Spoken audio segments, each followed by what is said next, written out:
E agora um alerta, o número de acidentes com energia elétrica cresceu no Brasil. CEMIG e Corpo de Bombeiros dão dicas de prevenção. Os acidentes provocados pelo choque elétrico aumentaram consideravelmente em todo o país, segundo dados da Associação Brasileira de Conscientização para os Perigos com a Eletricidade. No ano passado, foram 1.387 ocorrências, sendo 700 fatais. Para Evanir Bueno, agente de relacionamento da subestação da CEMIG de Alfenas, estes acidentes acontecem mais na construção civil. Infelizmente, acontece muito mais do que a gente queria, né? Então, a construção civil sempre acontece.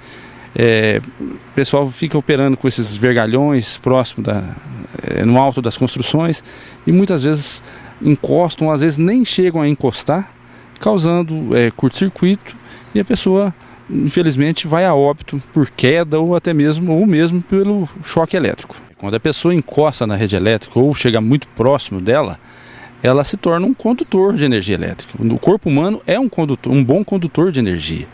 Então, essa energia, esse curto, passa por dentro da pessoa, levando a parada cardíaca ou queimadura, o que provoca o óbito. Uma pesquisa aponta que as principais causas dos acidentes é a falta de qualidade nas instalações elétricas e, principalmente, a conscientização da população sobre os perigos da rede elétrica.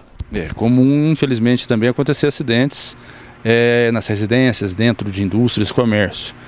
Então, muita atenção também com as instalações internas, contratar sempre um eletricista gabaritado para fazer o serviço de instalação dentro das nossas casas, fazendo um aterramento correto, fazendo as conexões elétricas de forma adequada, porque tudo isso de forma mal feita pode causar sim acidente.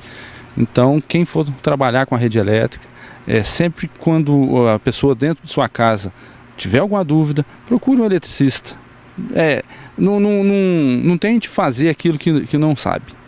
É sempre importante um profissional adequado ali para apoiá-lo. Vocês têm algum levantamento, né, desse tipo de acidente? Não, os acidentes internos, o que acontece nas residências e comércios, não.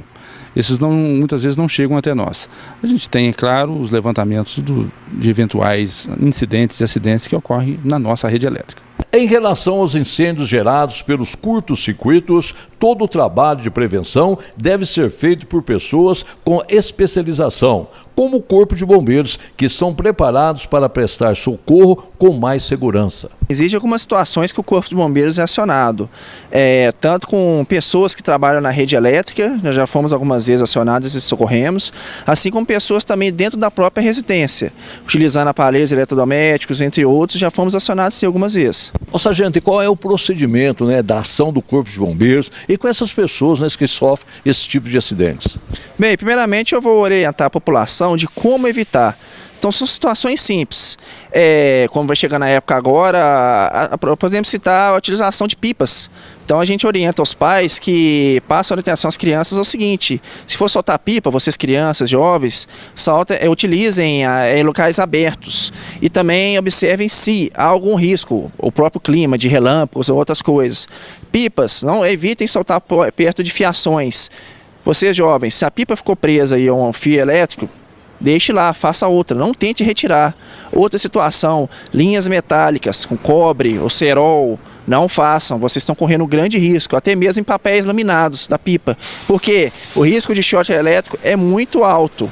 Agora vamos falar um pouquinho de residência, a própria casa da gente, existe um risco sim de choque elétrico, podemos citar bebês e crianças novamente. Mantenham as tomadas vedadas, com que existem materiais de borracha que tampam essas tomadas, porque principalmente o bebê e a criança pode colocar o dedo lá. Se você não tiver isso, tampe com esparadrapo.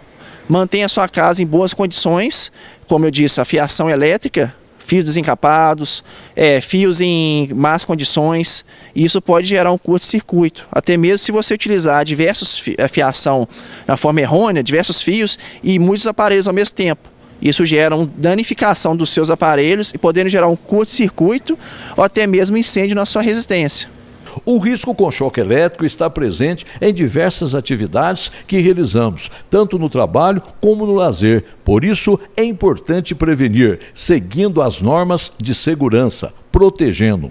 Não faça gambiarra em casa. Não utilize isso, fios desencapados, a sua parte elétrica que se está em forma errônea ou não está correta, desorganizada, chama o profissional correto que possa avaliar isso.